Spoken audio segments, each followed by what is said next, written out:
مجھے اس پر بات کرنے کے لیے اکانومسٹ ہیں ثاقب شرانی صاحب پروگرام میں جوائن کر چکے ہیں. سر خوش آمدید آپ کو کہوں گی. سر یہ کیا ہو رہا ہے؟ مہنگائی حکومت بتا ہی نہیں پا رہی ہے کہ آخر مسئلہ کیا ہے. جو عوام کی قوت خرید ہے اب اس کو نہیں دیکھ رہے ہوتے, لیکن یہ کہا جاتا ہے کہ عالمی مارکیٹ سے ابھی بھی مہنگائی کم ہے, عالمی منڈی سے ابھی بھی ہمارے پاس پرائزز کم ہے. سر شکریہ کرن.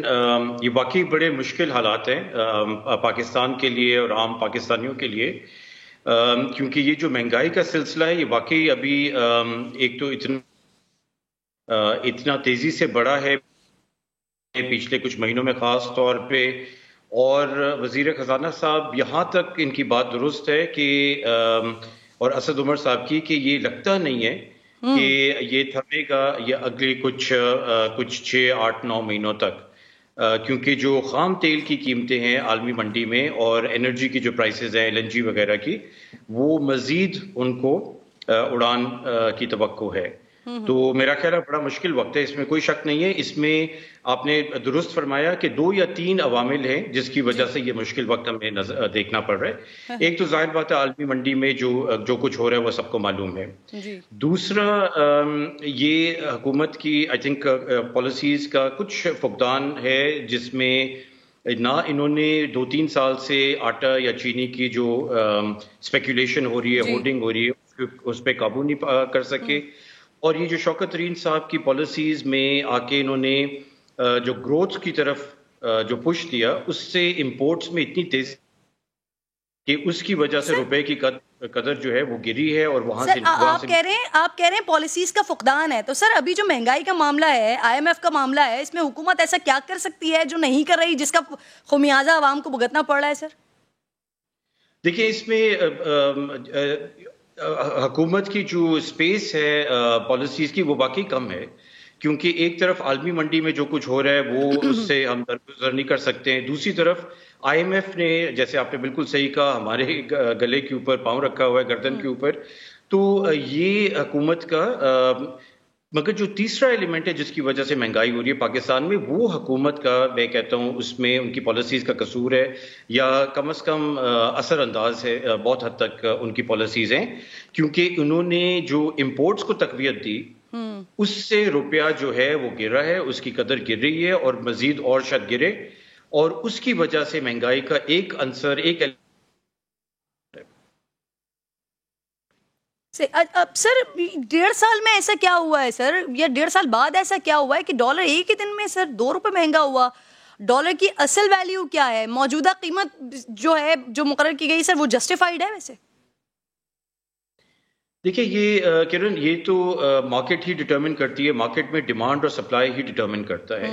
مسئلہ یہ ہے اس حکومت نے بغیر سوچے سمجھے جب گروتھ کی طرف جو پش دیا, اس میں اب امپورٹس جو ہے 70% ڈالر ٹرمز میں جو ہے ان کا اضافہ ہوا ہے.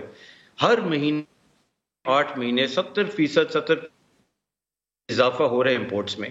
امپورٹس اور ایکسپورٹس میں جو گیپ آ گیا ہے, جو ایکسپورٹس ہیں برآمدات جو ہیں وہ صرف تقریباً 35% ہماری درآمدات کی ادائیگیاں کر سکتی ہے, باقی ہمیں ریمیٹنسز پہ گزارا کرنا پڑتا ہے اور اس کے آگے بوروئنگ کرنی پڑتی ہے یورو بانڈ سکوک وغیرہ سے. تو یہ یہاں تک تو مشکلات جو ہے یہ حکومت کی خود پیدا کی ہوئی ہے. صحیح سر. اچھا یہ بھی کہا جاتا ہے حکومت کے پاس مہنگائی کنٹرول کرنے کا اصل موقع سر شروع کے 3 سال تھے جب قیمتیں کم تھیں اور اس عرصے میں غفلت دکھائی گئی. اب حالات ایسے ہیں کہ حکومت چاہے بھی تو کچھ نہیں کر سکتی. سر یہ تاثر درست ہے؟ دیکھیں کافی حد تک درست ہے. میرے نزدیک, جس پہ بات زیادہ ہو نہیں رہی, میرے نزدیک جو حکومت نے بہت بڑی کوتاہی کی پچھلے سال, آپ کو یاد ہوگا عالمی منڈی میں خام تیل کی جو قیمت ہے وہ ایک دن صفر سے بھی نیچے گر گئی تھی. یہ حیران کن بات ہے, یہ کبھی بھی تاریخ میں نہیں ہوا, اور اوسطاً جو ہے تقریباً $15-20 رہی تھی کافی مہینے. اس ٹائم پہ اس کو ہمیں کہتے ہیں ہیجنگ کہتے ہیں. حکومتیں جو ہیں وہ جا کے خرید لیتی ہیں, فارورڈ بک کر لیتی ہیں. تو ہم اگر $20-25 پہ بھی خرید لیتے تو آج شاید ہمیں یہ وقت نہ دیکھنا پڑتا, مگر وہ بھی اس حکومت سے مس ہو گیا.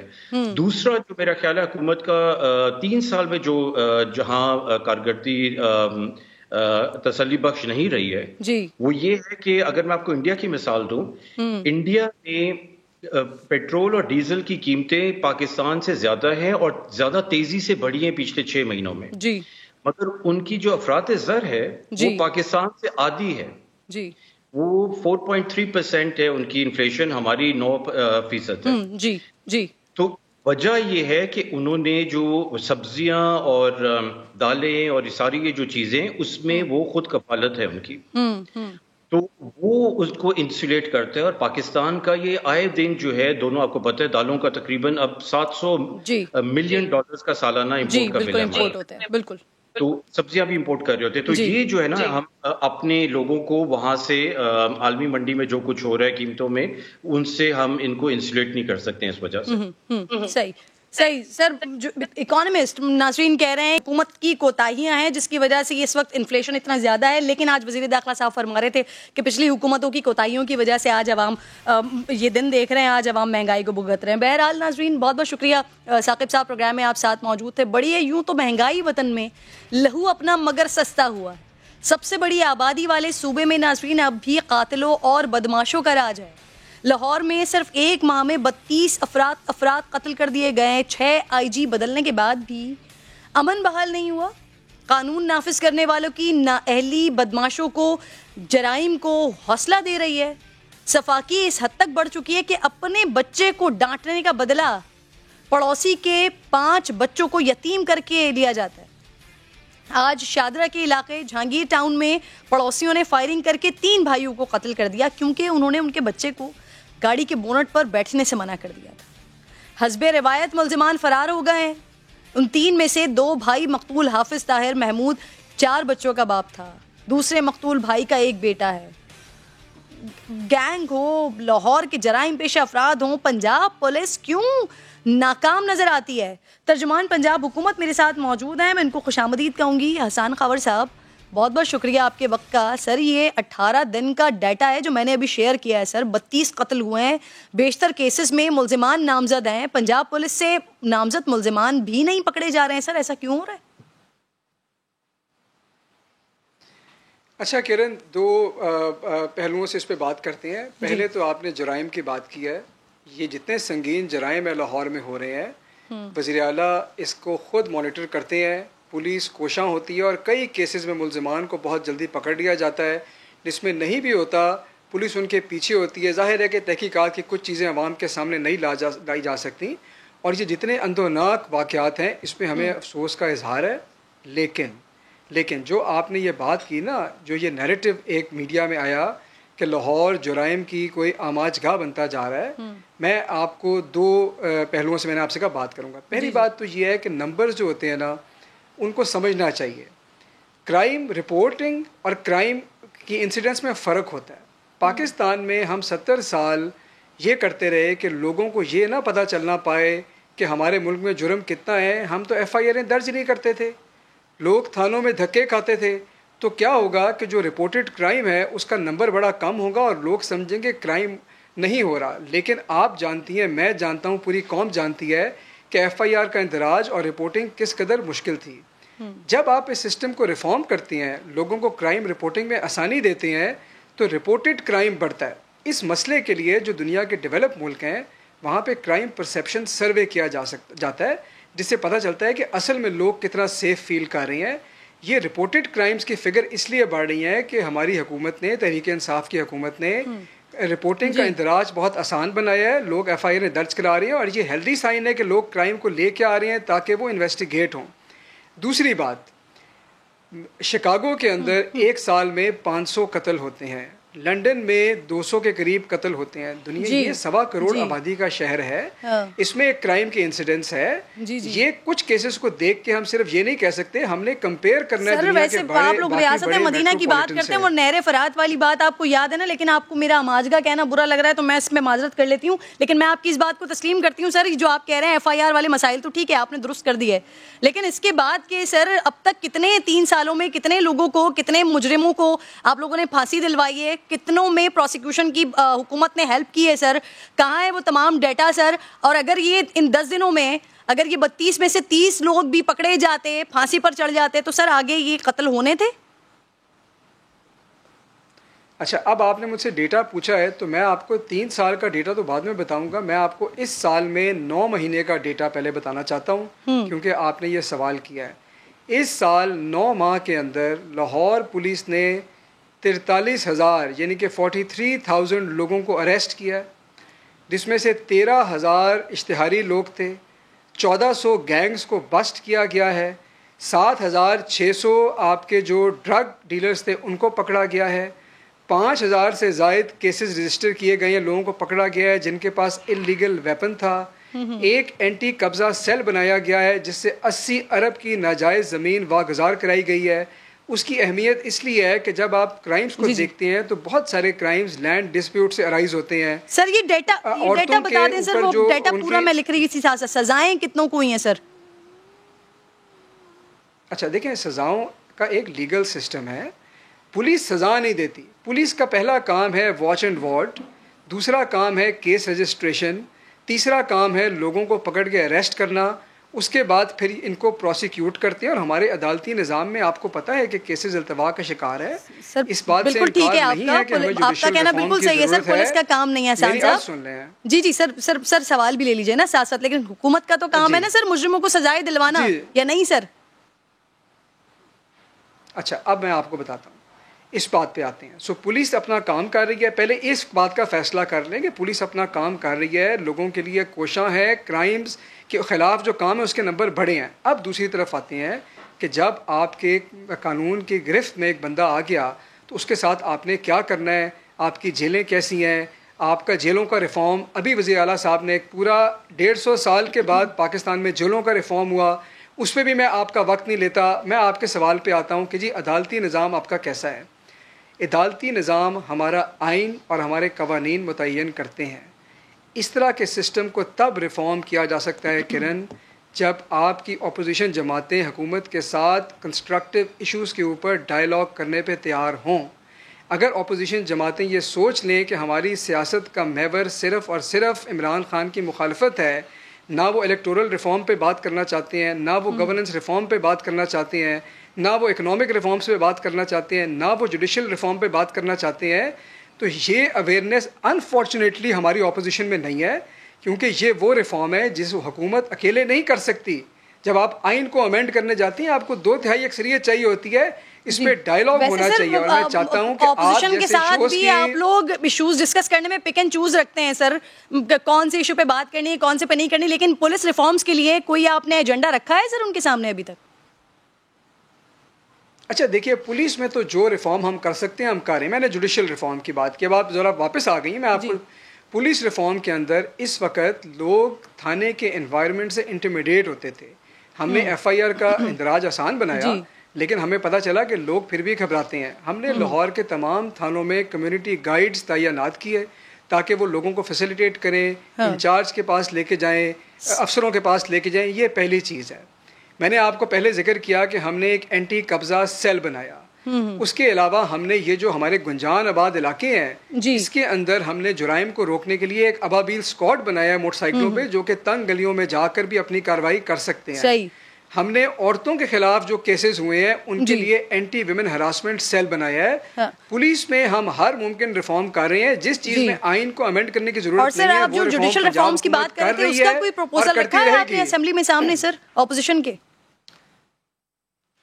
دیکھیے، جوڈیشل ریفارم کے لیے پہلے ڈائیلاگ کی ضرورت ہے، اپوزیشن کو بیٹھنے کی ضرورت ہے. جب پروپوزل لے کے جاتے ہیں تو وہ کہتے ہیں ہم سے پوچھے بغیر لے آئے. بھائی الیکٹورل ریفارم پہ کیا ہے نا، آپ نے دیکھا تو ہے وہ کیا کہہ رہے ہیں. وہ تو بات ہی نہیں کرنا چاہتے. جب ہم کہتے ہیں کہ بھائی مشین کے اوپر بات کر لو، سرٹیفکیشن پہ بات کر لو، پروسیس پہ بات کر لو، وہ کہتے ہیں نہیں ہم ٹیکنالوجی نہیں مانتے. یہ کس قسم کا ڈائیلاگ ہے؟ اب آپ کے خیال میں ہم جوڈیشل ریفارم کی بات کریں گے تو وہ کرنے کو تیار ہیں؟ بالکل ٹھیک ہے احسان صاحب. یعنی ابھی بھی جو دیگر کو صورتحال ہے، اگر پروسیکیوشن کی نااہلی ہے، اگر سزائیں نہیں ہو پا رہی ہیں تو اس میں بھی قصوروار اپوزیشن ہے. بہت بہت شکریہ. میں آپ ساتھ موجود تھے. ایک چھوٹا سا بریک لے رہی ہوں ناظرین. بریک کے بعد واپس آؤں گی، نور مقدم قتل کیس کے حوالے سے بات کروں گی.